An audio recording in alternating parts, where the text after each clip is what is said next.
And I like pretty feet. I don't like women with big feet, but I like pretty feet, man. I ain't never think about having sex with them. I don't pay attention to no feet, my brother. As long as you ain't scratching me, I can kill it. Like I told Ice back in the day, if I'm watching TV and your feet are pitching the tent on the edge of the TV, I can't see the TV. Oh, you got to go. I can't do that. I don't like a Bigfoot woman. I do not. You wear size shoes bigger than mine? No. Try to kick me in the ass and hurt. No. I want little dainty feet.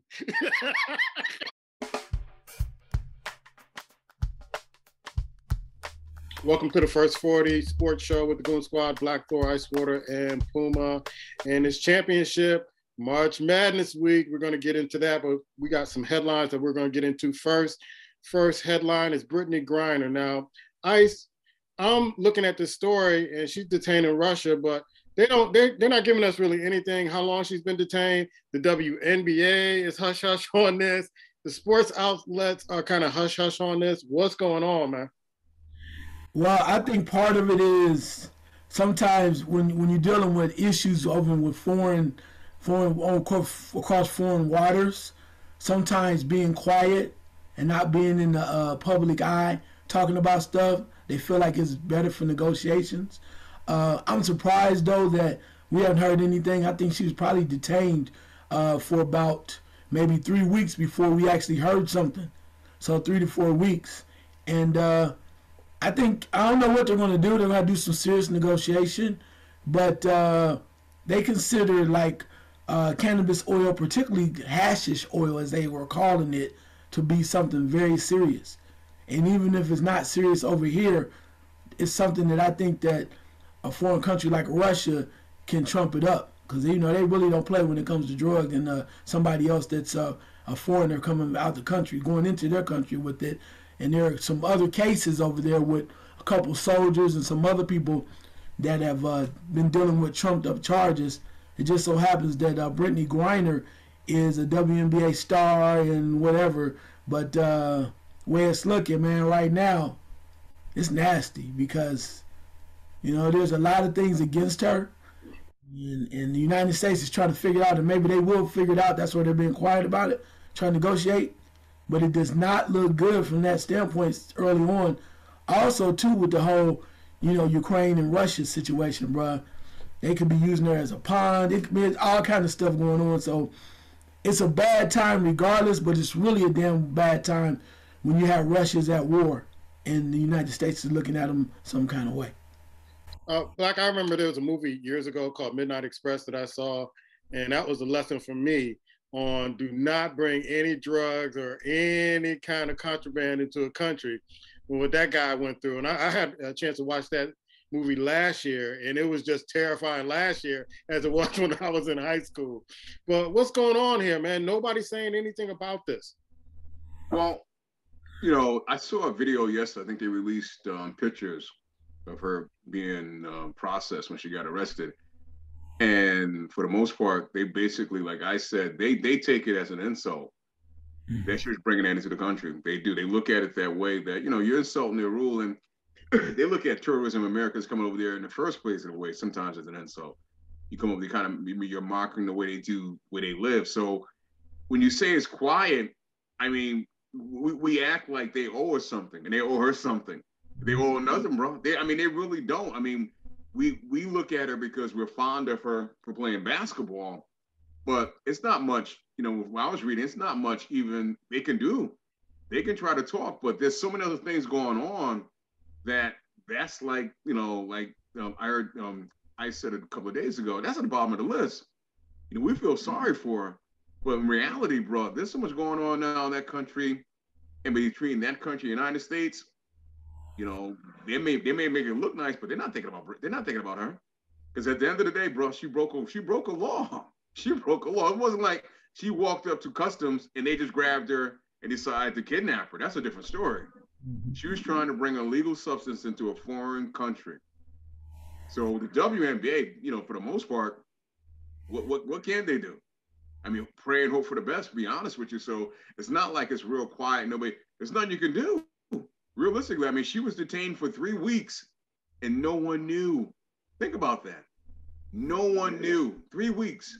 You know, and it's interesting, and I'm not trying to, make fun, but from what I read, different sectors are saying they just need to let her come home. Huh? Yeah. This is not a movie the way everything ends well in an hour and 50 minutes, people. We got to understand. If you went into a foreign land with a foreign substance to them, they're not looking at you as a WNBA star. They're not looking at what are that. And she's not a shade of a Russian. Last time I checked, I don't know many black Russians. Let's keep it real.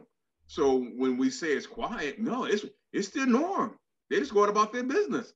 They have this was a phrase I shared a long time ago. They got bigger fish to fry, bro. Russia, they got bigger fish, bigger porgies. That's one porgy, a gill. She's a gill compared to the porgies they're frying right now. And I'm just being honest, straight core honest. So, we could pray and wish for the best for her, but I mean, and I'm not trying to kick her while she's down, but you got to be smarter than that. You got to be smarter than that. You just have to be. People treat weed, and I don't smoke weed, but people treat weed like everybody's gonna be happy about it. You getting high. Some circles people do. Obviously, Russia don't. Yeah, it's a sad situation, and like you said, like 3-4 weeks, nobody knew, and she's been detained. You got the video of her, going through the airport and getting caught, and you're right. You got to be smarter than that. Next story, man. We talked about it off camera. Is the NFL is looking like Xbox Madden 22. Russell going to Denver. You got Aaron Rodgers signing for a whole boatload of money to stay with Green Bay, which doesn't make sense to me, but maybe they're trying to give some payback. You got Carson Wentz going to the Washington Commanders. And I'm trying to figure out, I'm going to stay with Black on this. I'm trying to figure out why the Giants want Trubisky and why Washington would sign Wentz after seeing what he's been going through in Philly and with the Colts. A coach that had him when he was with Philly decided, I don't want him anymore. What's going on in the NFL, bro? I don't, I have said this many times in the show. These general managers from each sport, basketball, football, have no clue what they're doing, bro. And it's sad that these owners don't see it for what it is. They have no clue. There's no way. I'll start with the Washington Commanders, whatever they're called. Whatever they're called. I'll start with them. The football team, whatever it is. That's the dumbest move I've seen in a long time. That's dumb, bro. Like you said, a coach that had him, brought him in for a year. The mere fact after a year, they're ready to get him out of town tells you there's something wrong with him. There's something wrong. No matter who you have on that staff, you're not going to be able to get anything out of him. I mean, he's damaged goods. There's something wrong. And even if you don't know what's the inner workings, go to the film. Go to each week of 16 weeks or how many weeks he played and watch. Just see for yourself. What do you think you're going to do? I think that Washington was making a play for Russell Wilson, and it didn't happen. And they was like, you know what? We're just going to do this. We got to get a quarterback. Panic. And the sad thing about it, their quarterback is not that bad. No. The quarterback you have on staff is better than the one you're bringing in. He's better. So it makes no sense to me that you're bringing him in when the quarterback you have, if you give him an opportunity, maybe a little better weapons, you could be there. He's not bad. He's not a bad quarterback at all. But I think that the management of Washington has no clue. They got a head coach there. We already know he's a nice guy, and he probably has his hand in the cookie jars too. And it's just, I don't understand it. Aaron Rodgers in Green Bay, I'm sorry. I don't care if he won 20 MVPs. The man cannot win another Super Bowl. I just don't get it.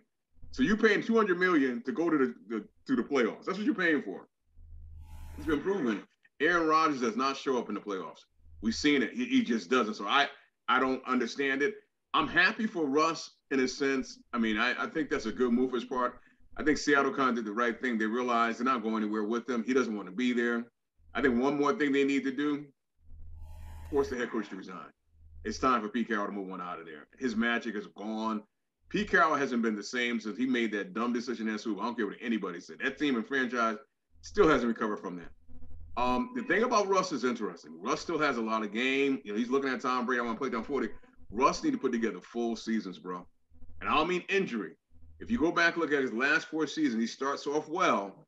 By week 6, he disappears. He just disappears for like 4 or 5 weeks. Even if he's not hurt, If he pops back up and try to make a run, that's not going to work well in the division with Mahomes, Hilbert, and what they have in the rate. That's not going to work well over there, bro. Decent defense, but he's going to miss those receivers. He's going to miss those receivers in Seattle because they're not there. So it's going to be interesting to see. I think Seattle's trying to rebuild. They let the linebacker go. I wasn't that surprised that he got out of there. A little surprised where he ended up at. And I think Seattle, I know they probably was hoping before they was working on a deal for Russ, but I think it was kind of hoping that Green Bay would kind of trade Aaron Rodgers their way. Because Aaron Rodgers is not afraid. You had to trade him. I just don't understand Green Bay. $200 million for 4 years. The man is 39 years old. He's the big baby. He wins MVP. But I don't get it. I mean, I understand signing for a year or two. 4 years? Everyone's not Tom Brady. I'm just saying, everyone's not Tom Brady. These quarterbacks now, they don't play to 45. Good luck. I just don't get it, man. Good luck. Yeah, I know people in Chicago are really sad about Aaron Rodgers going back to Green Bay because he basically owns the Chicago Bears. But one of the things, Ice, that really kind of shocked me is that what are they going to do with that backup quarterback now? For 4 years, he's going to want to trade. He's going to want to go somewhere else, and they're going to lose out on replacing Aaron Rodgers when he is no longer there to play. What are your thoughts about some of the trades and some of the acquisitions? Yeah, when you start with Green Bay, you mentioned about the backup quarterback. I think part of that is coming in, they've drafted him taking a risk, right? Not knowing what Aaron Rodgers was going to do. Aaron Rodgers got mad because the way they supposedly treated him, and he had a halfway decent season, but they did not advance, but played well in the regular season. So now they have a bargaining chip where they can play with. Who knows what's going to happen? But the one thing about Aaron Rodgers that Green Bay is going to have to do, you mentioned he's older, he hasn't really showed up in the playoffs, is, I said it from the beginning, I say it again, and it doesn't guarantee that they're going to be that great anyway. They have to get more people that can make plays. They have to, and because he's showing you that he's worn down, he's got some stuff going on. You can't just go pull Randall Cobb off this trash heap and expect we're going to the Super Bowl. You got to get more people in there if you can do it. Younger guys or somebody that can make plays. I think that's always been Achilles heel for them. They come down, they go to the running back, and then they go to the one wide receiver, and then they try to find a tight end, and it's not worked because they've been very predictable in the last couple rounds of the playoffs. So I think they have to get more people. You sign you now for all that money, you better go find somebody else he can throw to, or somebody else that can work with him. Moving forward, when you look at the Carson Wentz situation with Washington, it's like, wow.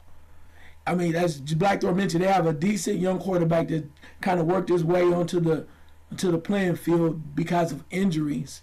So why not work around him? But what I would do, since it's going to be that way, I would go ahead and I would get me 2 low-key minimum cash available backups, right?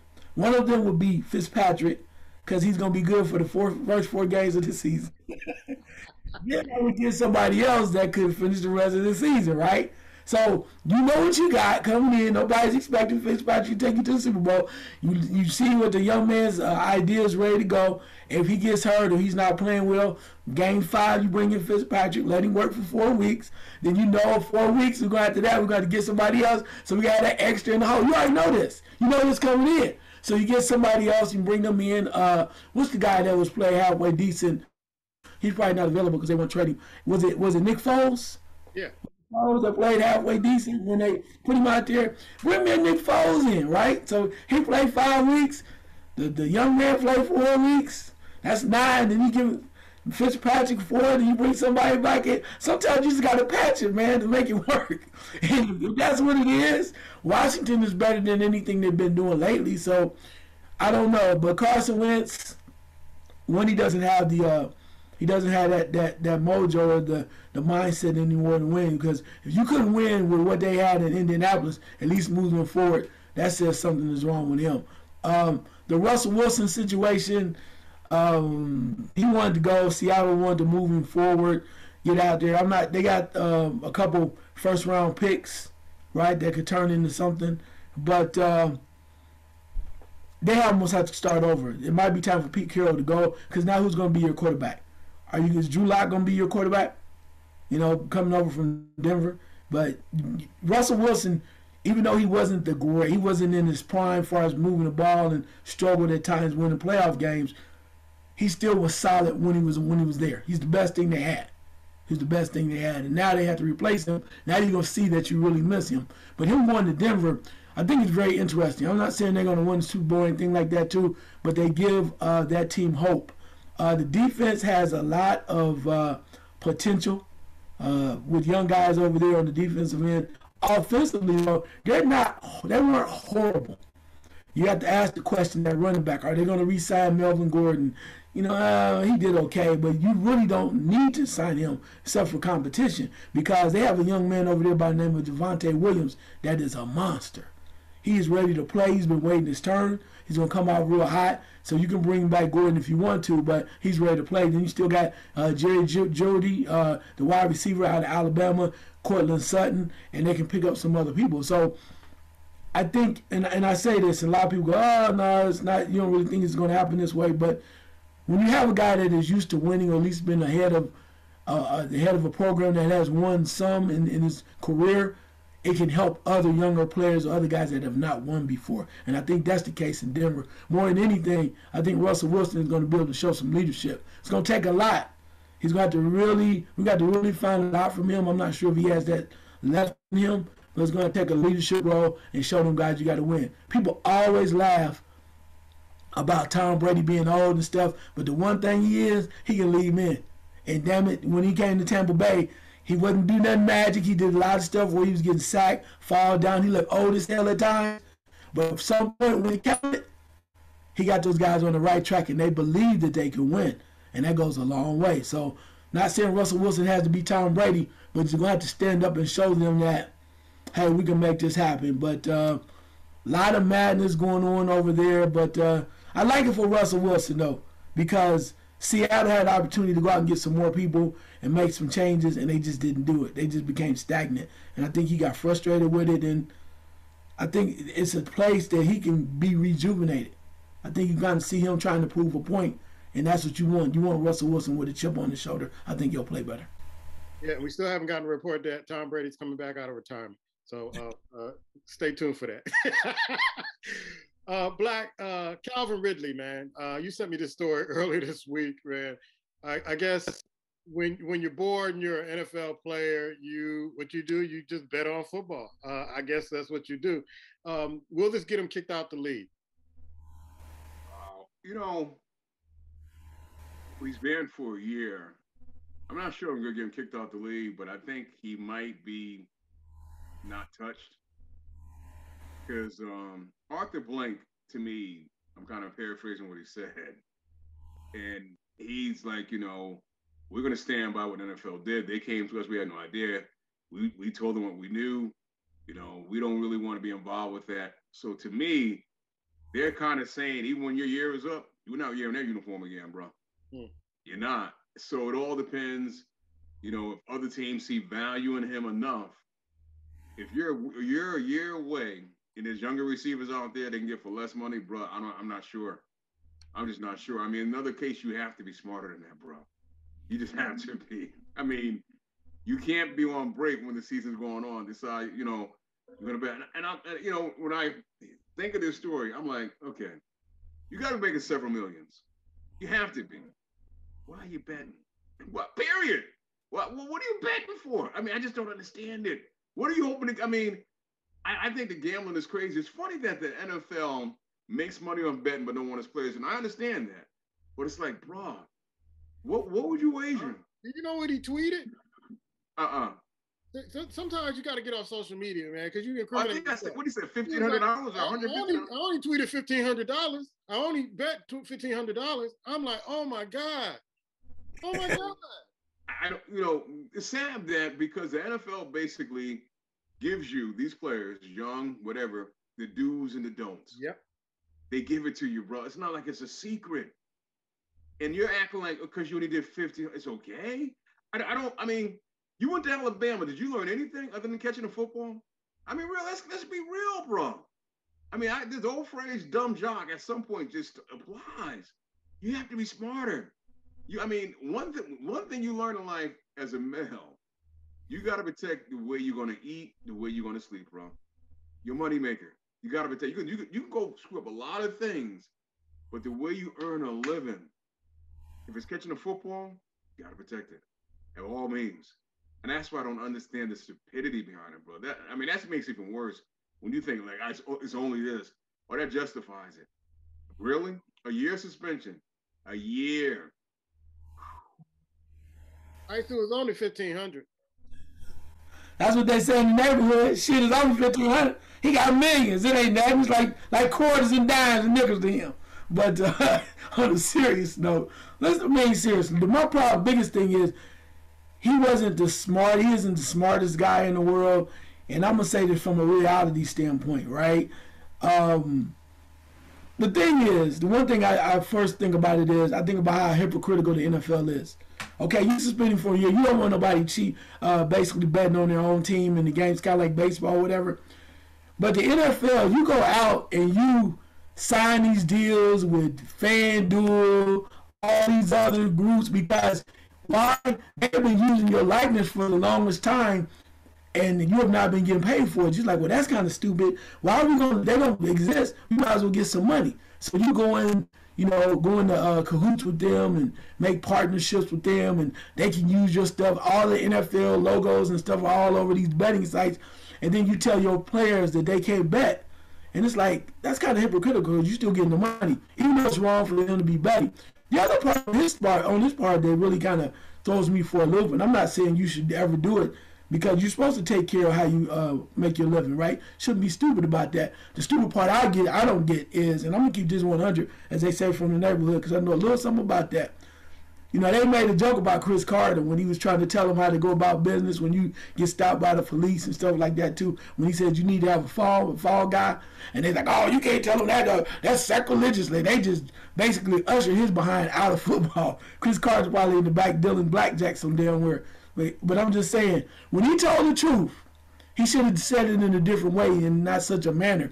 But if you're going to do something stupid, I ain't saying you're supposed to do it anyway, but be smart about it to a point. My thing is, though, too, you want to bet. As you mentioned, everybody want to be VIP. Everybody want everybody to know what I'm doing. I bet $1,500. It's only $1,500. I'm just trying to make a little change for my godson, all the other stuff, whatever he said. Well, here's the thing. Dude, they're watching you. You got some little big head cousin walking around there need a couple of dollars. You need to tell me you couldn't get somebody to sell an account. And you got a little, all right, boo, go ahead and hook that thing up, boy. And then he be like, boo, you never got your name on it. What you doing? You can still bet. Why you don't be smart? You don't be a criminal, be a smart criminal. I know people like, oh, you're advocating being a criminal. No, the hell I'm not. I'm just talking real. And the real of it is, if you go do something stupid, it's like, well, only bet $1,500. I'm on social media. Why? Your big head cousin can do the same thing. They pay the same amount, and nobody had to know different. Your name is nowhere touched on it. They still pay out because you're online betting. Your big head cousin can do the same thing, and you can break him off what you need to break him off and still get your paper. And you can tell everybody at the barbershop what you're doing without having to do it on social media. Quit trying to be bigger than what you are and be bigger than the league and trying to be VIP. If you're going to do it the right way, fellas. I'm just keeping it 100. You may not like it, but I'm just telling you, that's what it is. Yeah, Black Door get his big head cousin to do it. Let's go to college basketball, man. This is going to be a mess. I was talking to Pop over the weekend about college basketball, and we're sitting there scratching our heads. And thank you, North Carolina Tar Heels, for ruining Coach K's going away game. And he was so tight. He even went after his team after the game. It was embarrassing. It was unacceptable. Oh, Carolina, you gave me my Christmas, birthday, and whatever kind of present I ever want throughout the whole year. I ain't going to ask for nothing else the rest of the year, but thank you.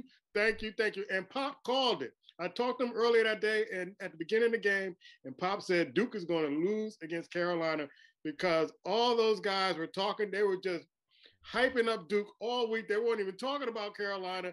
And if you're a player, you're going to sit there, see, and come out and beat the brakes off of Duke and Cameron. See you, Coach K. But Ice Water, I'm going back to your college basketball. So I don't want to hear this fella's mouth about how I'm going to lose in the tournament again this year until after you say what you got to say. But give me your eye test on college basketball, sir. A lot of things going on, people. A lot of people scared. A lot of people nervous. Black Thor. Anyway, because it's so crazy. A lot of stuff happening. People are losing. They're supposed to lose. You don't know who's winning. You have no idea right now. There's no true number one. Gonzaga was able to come along and redeem themselves after they redeemed themselves from the loss to St. Mary's. That's cool. But the rest of it is bedlam. It's madness. It's chaos. We are entering conference tournament week right now. Syracuse is so mad that they ended up Boeheim's son punched somebody from Florida State. He's so damn they gonna make the tournament. Yeah, he's so mad at not Boeheim, he never do something such irrational behavior. Never him. But he's so frustrated, he's punching people. Turning into Jack Tripper, my boy, aka Grayson Allen. Anyway, but I'm gonna just say this. Pay close attention. I'm gonna whisper this. It's a lot of stuff going on. Get your paper, write it down. You can listen, it's good. My people called me today. I told them, be careful, because what you think is gold is fool's gold. A lot of teams have lost. It's a major problem here in Columbus, Ohio. Ohio State has struggled lately. They lost to Nebraska. Then they turned around and had a game without Juwan Howard versus Michigan and the big center Dickinson. They lost that game at home. So Ohio State is struggling late. They need to turn something around in this tournament, or it could be problems for them in the NCAA tournament. A couple more teams that may be in trouble. I know everybody loving them or whatever. Purdue could be in trouble when it comes to the NCAA tournament. Purdue doesn't play defense. You got to watch them. They look great on them. They get up and down and whatnot, but they don't play good defense. Also, Wisconsin. I thought Wisconsin was going to be ready. Wisconsin having issues with their player, Big Ten Player of the Year, Davis, has been hurt lately. Coach is losing his mind. They have not been playing well lately. That could be a problem in the tournament. And I know I'm going to the East Coast now. Some of y'all going to be mad. I'm going to keep it 100 with you. Providence could be in trouble. They finally won the conference title, but they don't really look good lately. So it's like, what are they going to do? Can you trust Providence? Can they make a run? So, or are they going to get tight when it comes to the tournament? Also, 3 other teams. Illinois. Everybody's getting excited about the big fella, thinking he's going to run through it. But the guards have been struggling. They've been hurt. Been turning the ball over. Coach is losing his mind. They showed some flashes early on, but at times they've been shaky. And we know how it is with the big fella. He should have played better last year than would have won. You think he's going to carry him this year? Not sure about that. 2 more teams. Puma's beloved Houston. Not looking good right now. Not looking good at all. What am I going to do to bring it? Everybody's smoking the ball. Oh, Houston, yeah, okay. Houston losing to Memphis. Everybody's telling Penny Hardaway can't coach down there. They won like 9 out of 10, something to that effect. And last but not least, even though they won, they played well during the regular season, and they got a top-notch NBA candidate. Not sure how they're going to do. That's USC with the other Mobley twin. So the point is, too, they have not played well. At times they don't shoot the ball well, and sometimes they don't play defense. They just kind of look around. So I mentioned 6 to 7 teams right now. So I dare you to put any of those in the Final Four, and I'll meet you at the station with your ticket in the first round, because it's about to be crazy. I just gave you a little bit. You don't believe me? I'm scared. That's cool. All I know is you want cash, come see me. I'm not even going to mention who I'm picking to go all the way. But people are going to be wondering why I'm not going down the top 25 list. It doesn't matter who's in the top 25 right now. It's March Madness. North Carolina's ranked number 25. They don't deserve to be in the top 25. They just beat Duke. So, Black, give me your eye test of college basketball, man. It's going to be hard to add anything to what I just said, because it is crazy, bro. Teams that you look at that you thought, okay, I'm going to pay attention to for a little while, and it's like, you got to be kidding me, man. I mean, I look at Gonzaga, I don't see it, bro. I mean, last year I kind of thought they had something. Baylor, you look at them, I mean, what is really there? So you look at a lot of these teams, and like you said, the top 25, the top 10, it's shaky at best. And it seems like nobody wants it. It seems like a lot of teams, nobody really wants it. They're not separating themselves. It's going to be interesting. I would think on top of anything else, you got to really look at your bracket. You got to really pay attention and see how basically things can fall, what team can fall against who as they start to win and go forward, because it's going to get crazy. It's going to be crazy. When they say March Madness this year, man, it's going to come early, because there are teams out there that's not separating themselves. You watch it for a little while. Like I said, North Carolina. I mean, I'm glad what they did to Duke. Don't get me wrong. I turned my TV, my radio, everything off for go 2 days prior to that because I didn't want anything about Coach K. I don't want anything. When I saw Sunday he lost, I was like, yes, I was so happy that he lost. But I mean, don't get me wrong. The man had a great career, but we in the sports world got to stop treating these coaches and these players like there's something bigger than what they are. The man just was good at his job. Let's just not go crazy and act like he's been something in our lives. Realistic, he's not. I mean, he hasn't been. But even beyond that, man, it's just teams that I've kind of paid attention to. I looked at, and it's hard to find. It's hard to find teams playing well, consistent basketball. No matter where they was ranked at one point or where they're ranked now. I mean, look at Kentucky. I mean, I can go down the list. You had some teams that you kind of felt good about for a while. Not saying I thought Kentucky would win, but you look at them, you look at Kansas, you start looking around like, what the hell is going on? I mean, this time of the year, it's amazing. Yeah. I mean, this is beyond March Madness. Totally beyond. Yeah. Go ahead, Ice.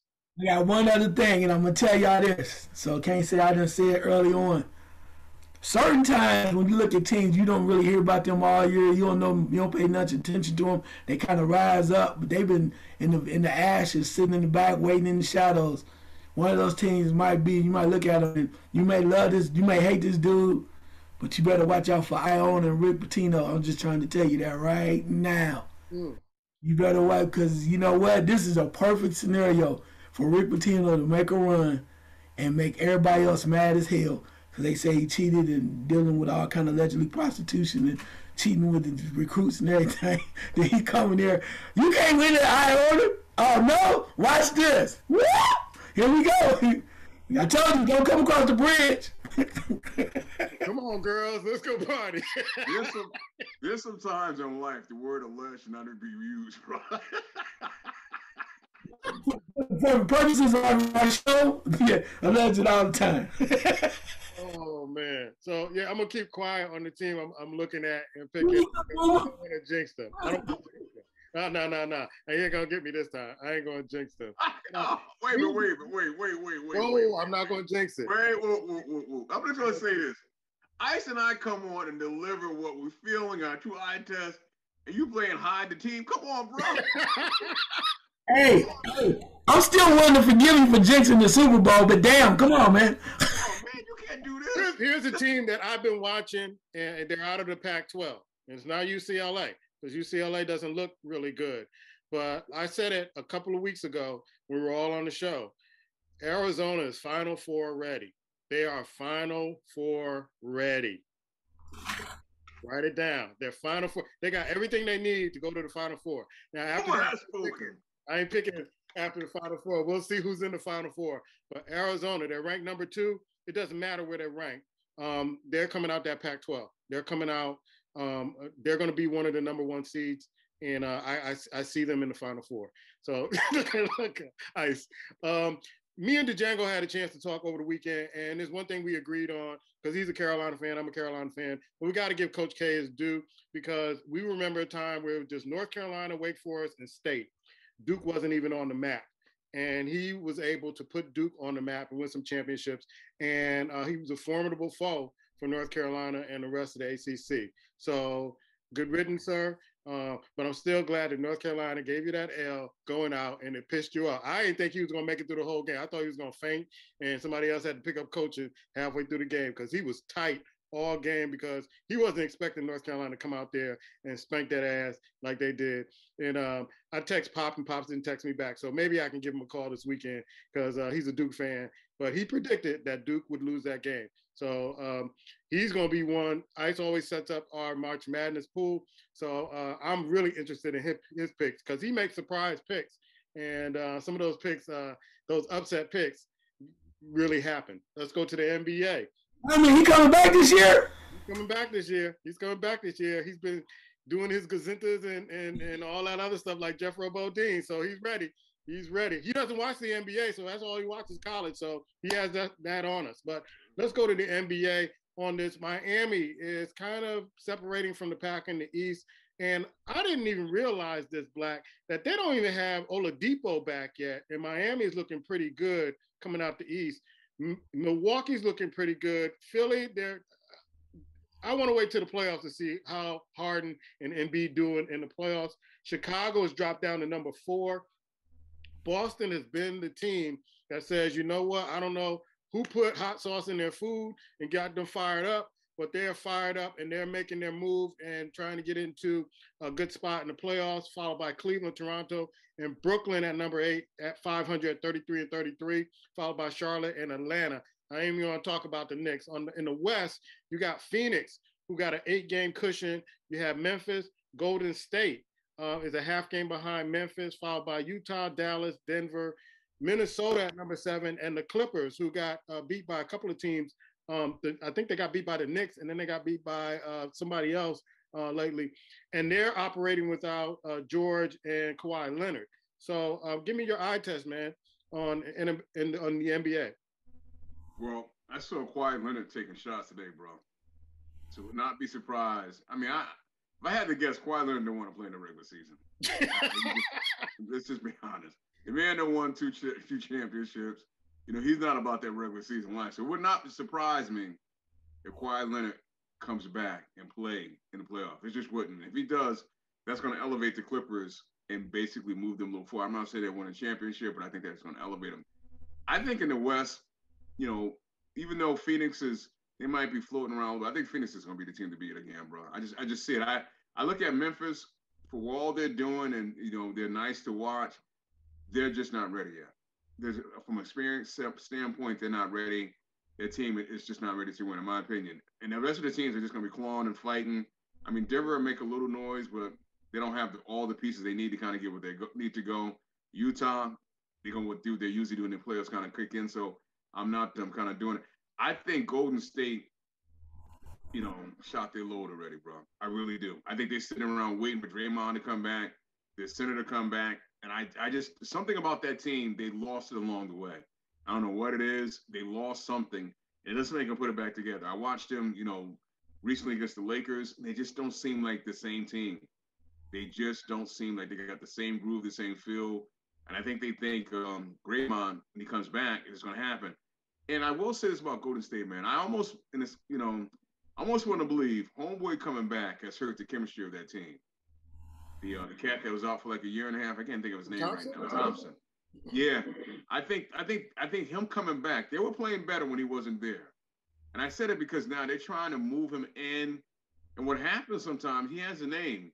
The other players start to yield to him a little bit too much. And they start to make sure they're trying to, make sure he feels part of what's going on. And he's not ready to be out there the time that they're playing him. They're playing him a lot of minutes, and he's just not ready yet. So, but there's something going on. Maybe that's it. In the West, the East, I don't respect Miami. I'm just gonna be honest with you, bro. I think when the playoffs starts, when it gets tight, it's gonna be Jimmy Butler's show, and that's all they got. I'll be honest. I think that's all they're gonna have. On Tupo, whatever his name coming back, I'm not impressed with that. I just don't. I think Milwaukee, bro, they've been kind of sleepwalking, but I think they're gonna take it up a notch when the playoffs get here, bro. They're gonna take it up a notch. They're gonna be ready. Philadelphia's gonna look, somewhat, interesting for a point in period of time. Brooklyn is gonna make a run. If they can get closer, then Brooklyn's going to make a run. I'm not thinking they're going to get there. But Kevin Durant has been well rested. He's going to make a run. He's trying to prove something, and they're going to try to get somewhere. I think they're going to find out at the end of this year, the deal they made for Ben Simmons, they got rid of Harden. They're going to feel like Ben Simmons got the mental issues, bro. And I don't mean mental issues where they're bad, but I think he has some fears, some things to deal with. I'm surprised even going to Philadelphia to sit on the bench. I'm surprised. But I knew he wasn't going to play. But then I realized that he has a head case. He's afraid now to get on the court, his back, my foot, my finger. He's coming with all excuses. If you got dog in you, bro, you going out there on 1 foot and playing. 1 foot. There's no dog in him. None. But I think that when it's all said and done, Milwaukee, Phoenix are going to do it again. They're going back at it. Milwaukee's just waiting, bro. They're playing, if they lose, they don't care. They don't care. They already know that they're the defending champs. And I don't see no team taking them down. I just don't see it. I'm gonna differ from Black on this with Golden State because I think Draymond Green is the straw that stirs the drink with Golden State, and they're missing that. They're missing that a lot because he does so many things for them. And I think he alone can straighten out that team and get them to go on a run when they bring everybody back. But what's your eye test in the NBA, man? Yeah, we'll start out with the West.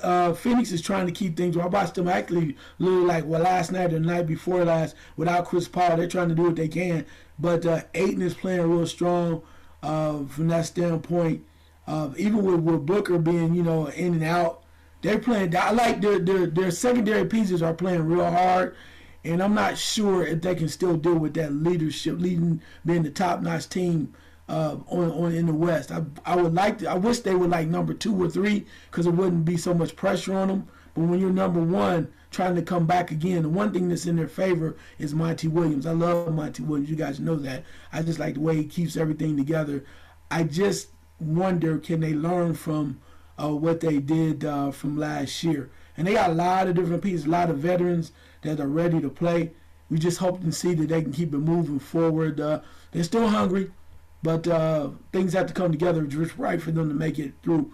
I'm not that sold on Memphis. Jobs doing this thing. I mean, you can. He's exciting. I love the dunks. I love the points and everything he's doing. But when you start playing postseason basketball, when it comes to a half-court game, all that flash and dash doesn't go anywhere. Kind of you can put it in the pocket and you can keep it together the same way Portland did for years.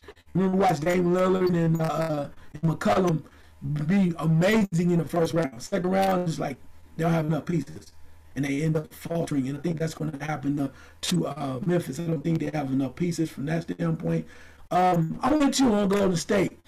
I think they're deferring to Thompson because these young guys are looking at it some kind of way because what he's done in the past. But Draymond Green has a different flavor. And Thompson has to respect him because of what they've done together. Also, too, I think another year with Wiseman coming back healthy is going to help him because now that's going to allow Steve Kerr to kind of move the pieces around and they can play the way that they used to play. And what the young guys are going to have to do, granted, yeah, they had to change the way they were playing basketball because they were missing their top guys. But the young guys now got to play that role coming off the bench, and you got to defer. You got to defer. These guys have been there. They want to take the big shots, and they're going to play real hard. So the question is, I think they're going to be all right. I think they're going to surprise some people. It particularly depends on who they play. If they're like in the third slot, moving on. Utah, Dallas, Denver without the guard is going to be Murray's going to be in trouble. Minnesota's playing well, but you can't really take them seriously from that standpoint. So, and the Lakers have been 2-8 in their last 10, right? Only 2 games they won is when LeBron scored 50. Anyway, so to that. You had to take a break after the game. You had to take a game off. Sit down, bro. Sit down. Like this. What you want me to do? Damn, I dropped 50. What else you want me to do? I'm old. Anyway, moving over to the East. I like Miami. I just don't know if they have enough pieces. They would need Lowry to really step up and give them something extra, especially with Oladipo coming out, because they end up the fact that they really don't have any strong. They had a real big center. I would like that. I mean, you got the Bam was playing undersized at that position, and it caused some problems. So, and then too, and people don't like when I say this, but the shooters that they had was a hero, and the other kid over there got exposed last year. They don't scare anybody. The NBA in the postseason gets very physical. So you look all great in the regular season. You shooting them fadeaway jumpers and laughing, joking around, bouncing around. And then comes the playoffs, and people like grown men, old school Maurice Lucas types start throwing you around. You get scared to go to the rack because you're afraid somebody gonna knock the hell out of you. So that's the only problem with Miami.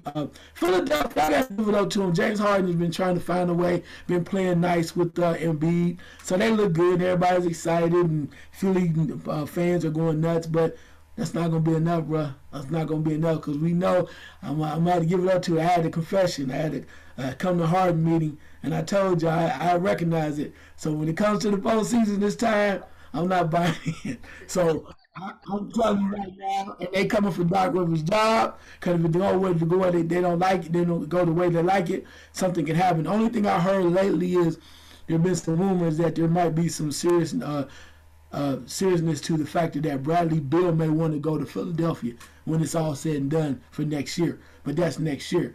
But we'll see how that develops. Milwaukee is Milwaukee. We know how they play. They play real strong. They are kind of amping up. Even your boy, I tell you, you laugh if you want to. But that damn Grayson Allen brings something to that squad because he's tougher than them. And he will trip you, he will push you, he will bite you, he will kick you, he will do whatever he has to do. And that's what they need. That's why he's starting. That's why they got rid of DiVincenzo. They sent him on his way because they found a nasty, mean dude in Grayson Allen, and that's what they need. So they'll be around in the hunt. It's going to take a very serious effort to beat them, but I still think they can be had. I do like Chicago. I'm not sure how far they're going to go. I like them because of I think they're hurt right there. They got a lot of injuries, a lot of stuff to work out. But if they can get everybody to calm down and get everybody healthy, my problem really right now is I think Zach LaVine, as much as he loves playing with these guys, he's thinking about next year and the money, bro. It seems like he got that glimmer in his eyes so he can be respected for the money. Other guys are playing real well, but I just don't know if they have enough. As you mentioned, Boston's hot as heck right now. Jason Tatum is like, bro, look, get on my back, ride with me. And they're playing well. Brown's come back playing well too, so I like them. Cleveland is kind of falling back a little bit. They need their full guard ensemble together. I think they'll be okay. Toronto up and down. One thing I'm going to say about Brooklyn real quick is I watched Brooklyn the other day, and I watched the game when they lost to Boston. And I watched Durant drop 35 or whatever. And this is before Kyrie went off of 50 because he was just pissed off and mad. Didn't want to lose anymore. But the one thing about Brooklyn, why they don't have the pieces and everything like that too, the one thing they have a major problem with is, and they're going to have to give Simmons or somebody back in to really give them some help, the secondary guys, man. I watched Brown the other night against Boston. You know, he's running around, jumping around, the same guy that kind of cost him the game because he's taking shots in the clutch last year he should have been taking. I'm wondering, when you're wide open as an NBA player, they kick the ball to you within the range of 20 feet or and closer, you can't miss that shot. Those secondary guys miss shots, wide open shots. Harris, the other guy that's injured right now, wide open shots, bro. You make those in practice with your eyes closed. That's going to be their downfall. They have major issues. If a guy kicks you, the only guy that is money over there, two guys, is Curry. Seth Curry's going to help him. He can really play. I didn't really know how good he was. And also Patty Mills. They're going to really help him. But the other guys have got to score them damn buckets. You wide open, there is no reason why, as an NBA player, you can't hit an 18-footer, bro, wide open. That is the Achilles heel for Brooklyn. They'll try to do well. But if they don't, they're not going to do much this year, but next year they're going to have to figure it out because they need role players that can come in and make it happen. And I just see it that way. They're just going to have to really make some things up, change up some stuff, but I don't think it's going to happen this year. Yeah, Boston's going to be a problem in the playoffs. Whoever they play, they're going to be a problem. The problem I see with the Chicago Bulls, they have to get ball back. They got to get Caruso back. But they are like 0 for 12, 0 for 13 against the top tier teams. They're beating everybody they're supposed to beat. But when they play some of the top teams, they can't beat them for some strange reason. They can't get over that hump. And until they get over that hump, I'm thinking that this is probably not the year where they'll go far in the playoffs. They'll probably win in the first round, maybe give a team trouble in the second round. But I'm not sure if they're kind of Eastern Conference Final ready right now. But next year, I think they'll be ready when they get that team together and they learn how to win against the top tier teams. Let's go on to questions from the squad. Let's go with Ice first. You would say that, wouldn't you? My question is, when you see this, do you think people really are caring about certain sports, right? I mean, you see what's going on with baseball, and they're talking about this, we got to really get down to the nitty gritty and everything like that. Do you think people really are caring right now whether or not baseball is coming back, or how many games they're going to have if they play at all this year? I know Black, I'm teeing this up for Black. Black. You know what? I don't think they care, but realistically, if they come back and and play a half a season, the fans will be there. I don't care what the fans say. The beer will be kicking, the beer will be cold, the hot dogs will have sauerkraut on it, and they'll go to the parks, bro. It is what it is. And for the most part, MLB knows that. They know it, man. They're playing around. They're trying to, each side is trying to get what they have to get. So they don't care, man. I listened to, Buster Oley one day complain. He's like a little kid. Bro, it's a business. Don't take it serious. They got to jock. They got to do what they got to do. Baseball will be back, man. It's not like you're going to wake up and never watch baseball again. Let them work out what they got to work out. They've done this before. It's not like it's never happened before. They acting like it's, some of these people in baseball acting like it's World War IV or something. Oh, this is making ready to fire a missile. It's all kind of grandstanding. Let them work out what they had to work out. Baseball will be back. Yeah, they canceled 2 series. Ooh, 2 series. They canceled. Really? I mean, it's let's be honest. It's March. You should be playing baseball any damn way. Not this time of the year. The season is starting to June. Let's be honest. Maybe Memorial Day weekend. So really, start the season Memorial Day weekend. They'll be right there cooking out, eating and do what they got to do, man. So I think right now, people don't really care. They don't. They don't care. People more care about they spending a lot of money on gas at this point right now. But when they start swinging the bats and hearing that noise, they'll be back and they'll care at that point. Personally, I don't care. I don't care right now because, like Black said, baseball, I'm not paying attention to baseball until after March Madness. Okay, they got the NBA playoffs coming in, kicking in. You got the WNBA, they kicking off. And then maybe Memorial Day weekend, you have baseball. And it comes to a, kind of like a crescendo at July 4th when everybody's watching baseball, everybody's outside enjoying it. And the season's too long. And I think this lockout is going to prove that folks are really not locked into baseball. It's too early in March and in April to kind of do baseball. Wait until May to do baseball when everybody's ready. The playoffs are coming in basketball. You can kind of settle in and get your niche and get your spot. But right now, I don't care. I don't care. Matter of fact, when they start talking about the lockout on the sports channels, I really don't care. I really don't care. Just give me the red little space on the bottom of my TV saying breaking news, baseball is back. They start the season, blah, blah, blah, blah, blah. Other than that, I don't care, Ice.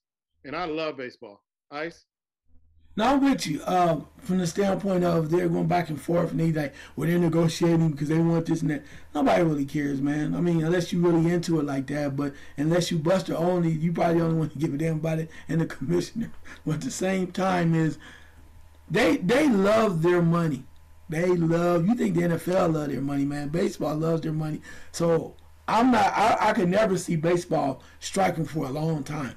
Because the players love their money, the coaches want their money, the owners love their money, and the fans want their game. And so only way they're going to get, everybody going to get their money and people start buying popcorn and Cracker Jacks and all that stuff, you got to put a product on the field. So I think they might hold out, but it's not going to be too much longer because they keep talking about it. Well, they were negotiating past midnight last night because they're trying to get that money. They know that's where they're going. They're greedy. They want the money. And they're just going to be delayed a little bit. As you mentioned, the game's a little bit too long anyway. 162 games is too many damn games. You just dropped about 140. I'd be cool with 100 personally. I mean, back in the day, I would see every game. A double header, yeah, the right good. Oh my God, Ron Mulligan, the right good versus the Cincinnati Reds.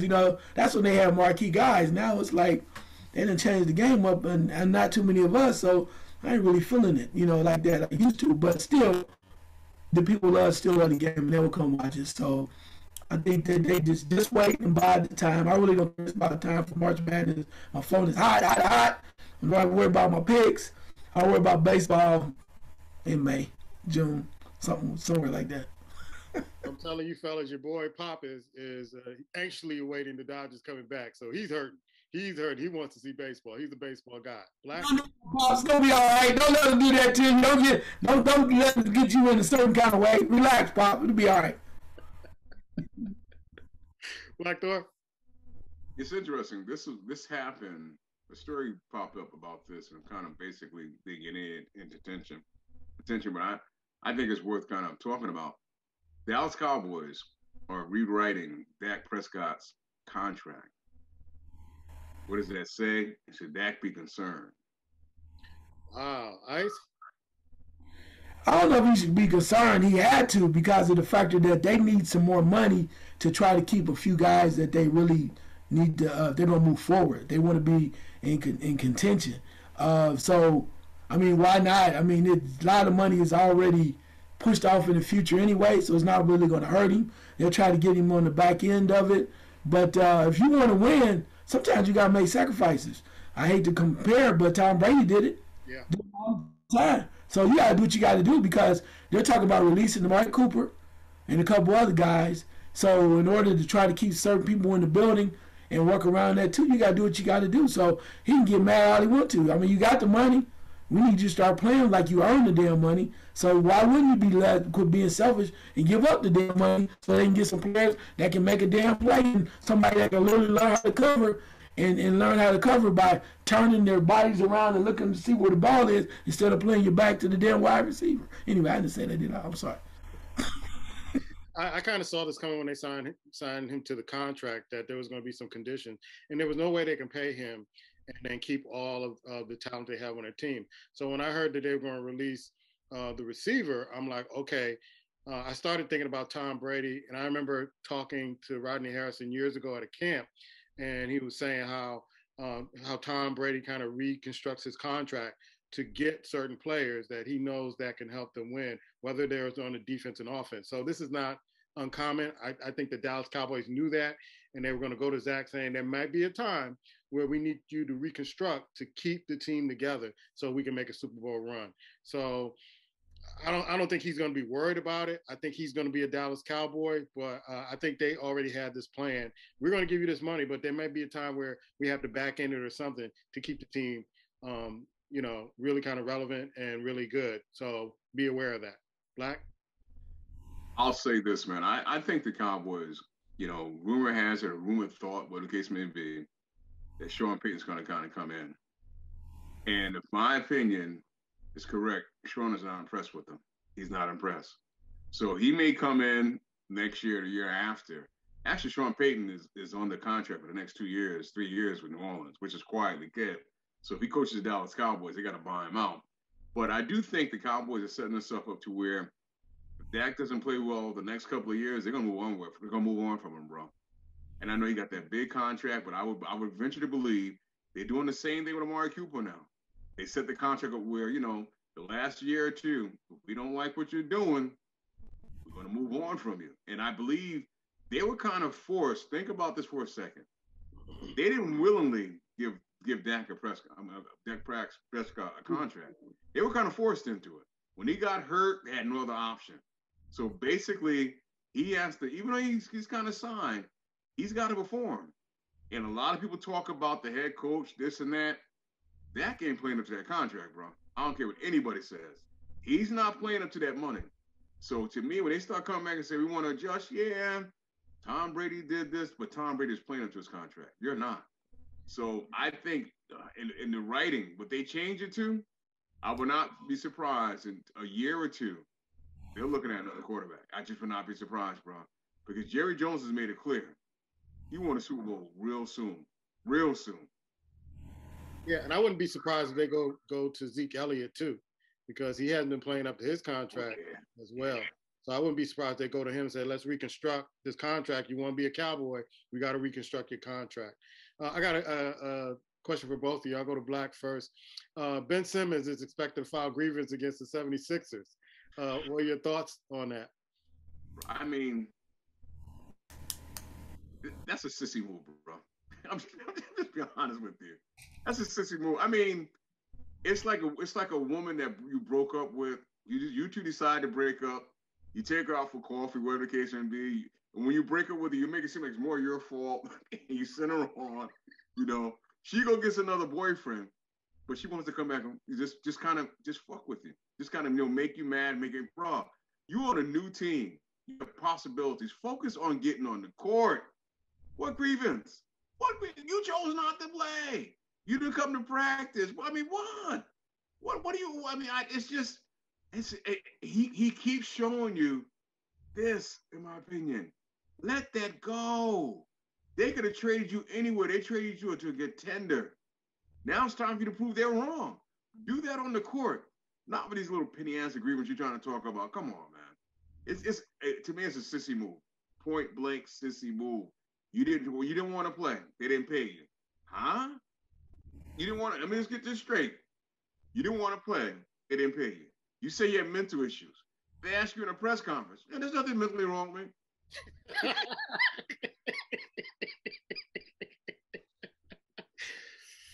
I mean, I don't know. I was surprised by that. I thought he was wanting to move forward, but evidently something that's stuck in his car. They must treat him bad. As far as he's trying to feel the mental standpoint, I don't get it. He said he was okay. But the only thing I say is he's trying to be slick. He's trying to get some of that money back. And the only reason why I say I don't agree with it, but it's like throwing a line in there. You like, well, I don't know, expect to really catch no fish, but hell, if they bite, I'm gonna take it, right? So the one thing that they will do, supposedly with this grievance, it's gonna be decided by an arbitrator. So maybe an arbitrator it'd be different if it was like the league and he's going through the court as far as like lawyers and all that other stuff. But sometimes arbitrators give you a little something. So if he can get back couple meals or something, maybe he can go buy some shoes for his girlfriend or something. I don't know, but it doesn't cost him anything except for the embarrassment of the fact that it got out. But it's like I said, you fishing and you don't expect to catch nothing, but you just do a line out there and you come back. Wait a minute, I got something. You reel it in, you happy, but then you like, if I don't get it, oh well. So I don't know. That's how I kind of see it. We were wondering. Him losing about 20 million, it didn't seem like it was hurting. I think it hurt a lot more than he really wanted to admit, because he wasn't saying anything. He was just holding out. And I think that 20 million really, really hurt. Maybe he got some bills, some overdue bills he got to pay. But Cobra. Yeah, Cobra, something. But yeah, I think it's hurting. And them not getting paid and not seeing that direct deposit hit that bank account, I think it hurt him more than he wanted to admit. And that's why when I saw this, I'm like, oh, there it is. It did hurt. Last second shot, Ice. Yeah, my last second shot is gonna be a little different, and people feeling some kind of way. I gotta go back to the Brittany Griner scenario. It's really sad what's going on. We just need to teach the athletes better how to understand that you're not above the law.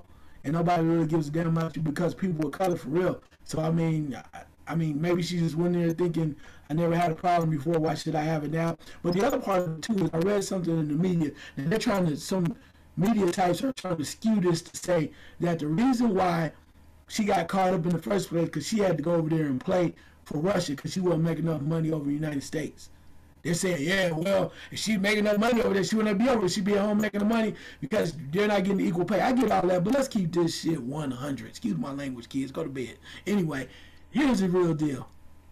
They don't have the product to produce the cash. The NBA has done that as a courtesy because they wanted to be politically correct, a la Title IX, like they do in college sports for women. They want to be politically correct, and nothing's going on in the. I'm just keeping this 100, y'all. Don't be mad at me. If you do, just don't be mad. Just smile and just shake your head. Go, boy. Anyway, but the point of it too is in the summertime.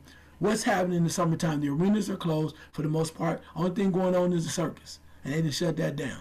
So the arena is empty. That's why they put the WNBA in there because nobody's playing. They're not playing during the regular year. I'm just keeping that 100. So to think that they're going to pay these young ladies equal pay when they're not bringing enough cash to equal what the men are in the NBA, it's not happening. That's sad to say. They try to improve it a little bit or whatever, and I just don't feel that they're going to do that for them. So unfortunately, they're going to have to go overseas if they want to get their real money. And I say get your money. I'm not mad at that. But don't ever confuse the fact that like they deserve to get it, because at the end of the day, it comes down to dollars and cents. Not about what you think is fair. That's not this country. That's not how the economy goes. It's just how the world works. If you don't bring in money, you don't get big money. This main attraction, though, is the reason why guys like Jake Paul, who's a hell of a marketer, got this core little group of people from the internet that lost their freaking mind and they watch fake matches, but they all in and they pay for it because he's bringing them to the table. Is it the right way to do it?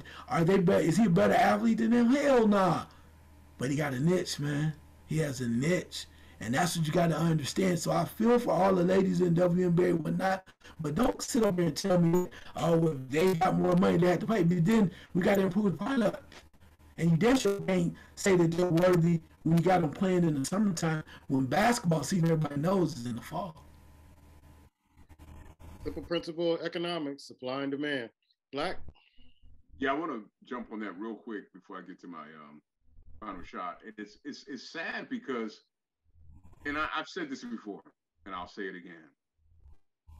I think the WNBA players being gay has turned a lot of people off and people don't want to watch. I remember when the season first started, man, they sold out Madison Square Garden, the New York Liberty. Sold it out, bro. People, all races, nationalities, men, women, all gender was in there. But when you start to basically make it an all basically gay league, you're going to turn off a lot of people. It's the reality. It is what it is.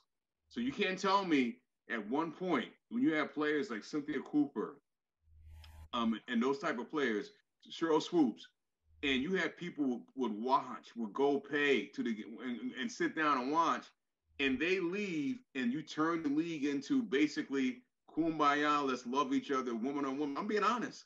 You lost a lot of people, and they may never come back. It is what it is. So the economics are pure. It's sad. I remember it was an article came out a while ago. New York Liberty got fined for riding their players in charter planes. These players are catching connecting flights during the playoffs. You know the last time I paid for a connecting flight? Just think about that. If I can't fly nonstop, I'm not going. How do you put them on a connecting flight? You know how cheap that is? That's ridiculous, bro. I mean, that just says what they care about them. And you can't tell me the WNBA is making not. They're making some money. They're just not paying the players. So yes, it's not about they're not making enough or earning enough to act like they should be looking at the NBA. No. You have to realize years ago, and I'll get off with this on this particular topic. Years ago, the WNBA was coming on typecast at midnight. Midnight. I remember when Magic Johnson played center for the LA Lakers. That game was on tape delay.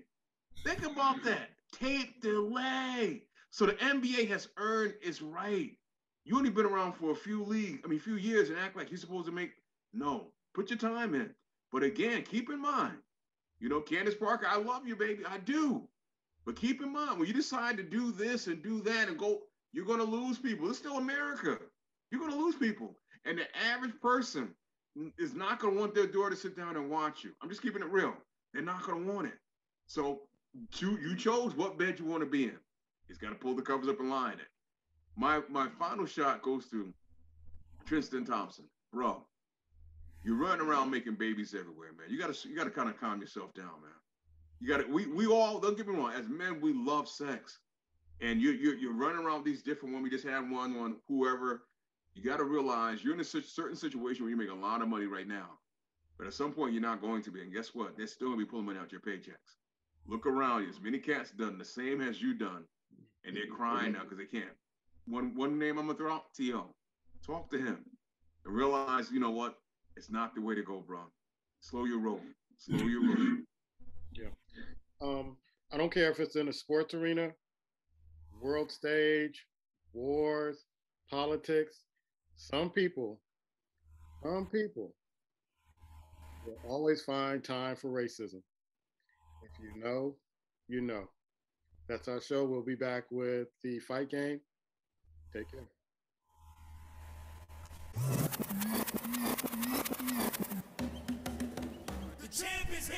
Welcome to the fight game with Ice, Water, and Puma.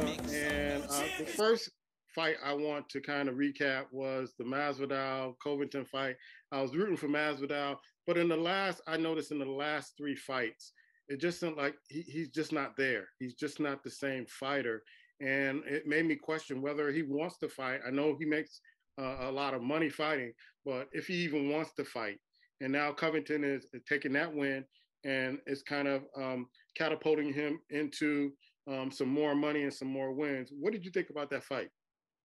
Yeah, I mean, there was a lot of hype. We talked about that earlier. We even discussed it off air, how much hype it was. And you thought the way that they were talking to one another, it was going to be a straight, brutal brawl.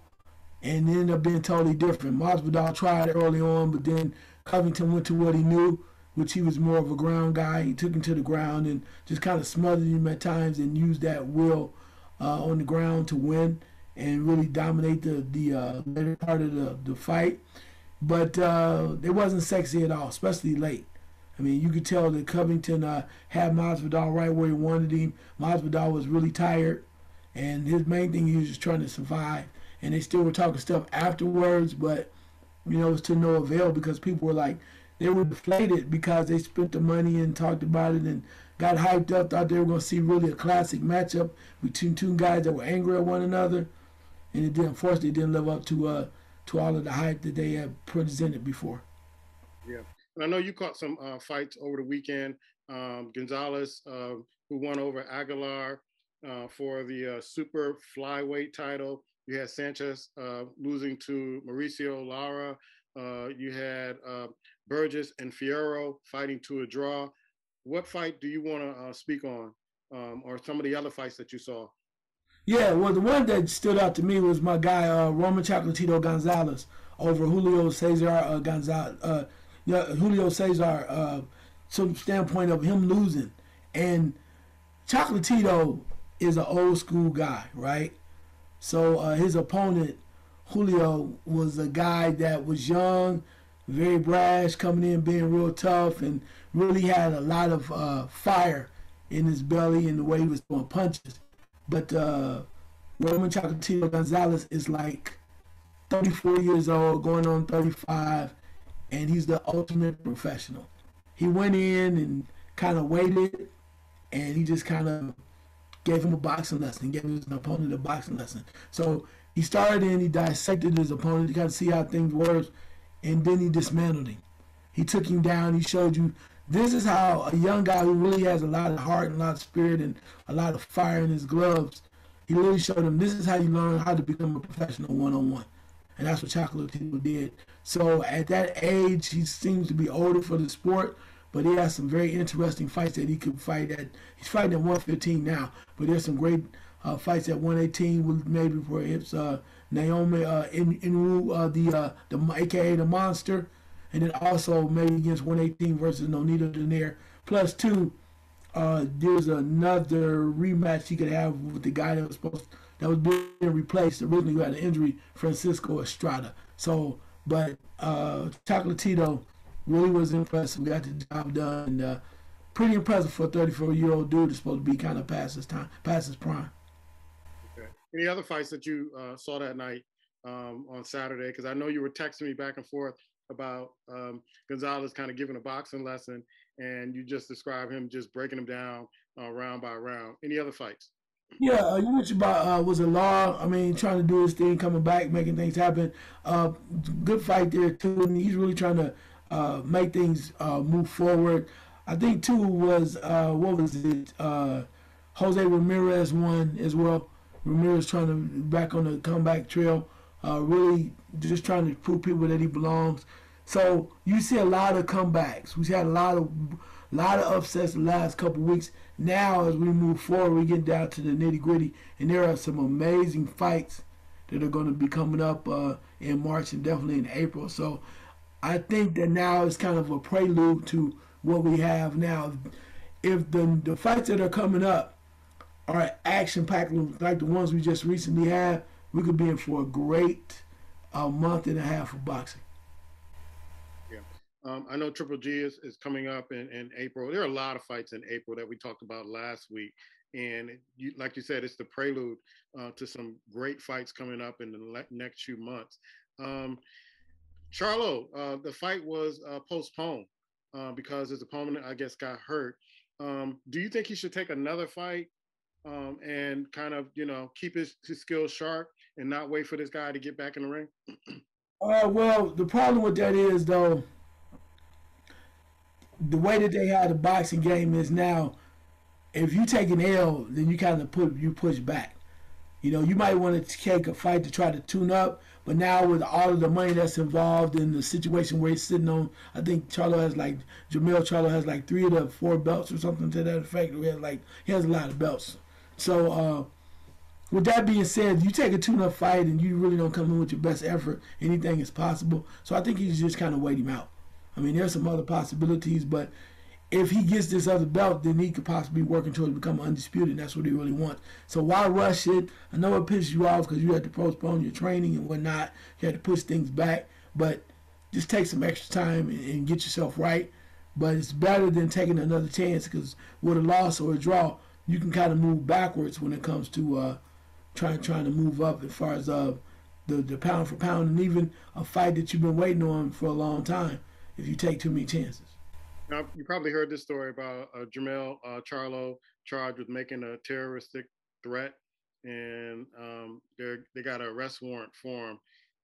What's going on, man? Did you say Jamal or Jamel? Uh, Jamal? Jamel. Jamel? Well, let's just say this: Jamel, Jamel. They call him the evil twin, right? Jamel is a very interesting character. I watched the interview with Jamel earlier today, and he is just a very angry dude at times. And I think it was with somebody that he already was connected to, right? Somebody he knew, and you know how that goes. Anything connected with family or old friends, people start putting things out there, and things get out heated. Well, he just grabbed me in my throat. I thought he was trying to kill me. All that, like, well, then you messing with his girlfriend, all that. So I don't know the full story, but I'm sure there was a major understanding with something was going on, and he probably went heated off on somebody that really cared about it, knew, and he thought he did him wrong, so he pulled up on him. So until we hear the full story, things always sound a lot worse than they are. But then you know how that goes, unless it's something totally brutal. Those things usually get worked out with a handshake and an envelope. And then people start dropping charges and be like, oh, I love you. I love you too. But then when I found out that it was somebody that he kind of knew, Yeah. it changed my perspective of it, because that's how things are. Like I said, if it was a total stranger, he went off, I could see that too. But the one thing about Jamel, I know there's been some rumblings about Terrence Crawford saying he wanted to move up to 154. If he can't get the fight at 147, he would step up to 154 and try to go after Jamel Charlo. And Jamel Charlo said, you know what? I'm tired of these little young dudes, these light dudes coming up from 147 when you got business to handle down there. And then he says, I'm a knockout artist. I knock motherfuckers out. I wish one of them said, you need to stay in your place. You got business down there trying to come up here. You come up here, and he said, I will knock you the f out. That's what he said. He said, you need to handle that, bitch. You got Spence down there, all that stuff at 147. You, Danny Garcia, trying to come up here at 154. Like y'all gonna bounce around. He said, I'm the lion up here. He said, I will knock him up out. And he meant that. And I'm like, y'all know that boy is missing his meds certain days. And he said, I'm a nice guy though, but see what y'all make me do. Sounds like a fight in the making to me. I love it, bro. I love it. Because he comes in, he handles his business, but he don't like no BS. Because I was watching it with on the show with Brian Custer, man, and the show was like 45 minutes long. Hell, Jamel Charlo talked for 35 or 45 minutes. What's going on? He is a character, but I love it. I love it. I love it. That's Ice Water. I'm Puma, and this is the Fight Game.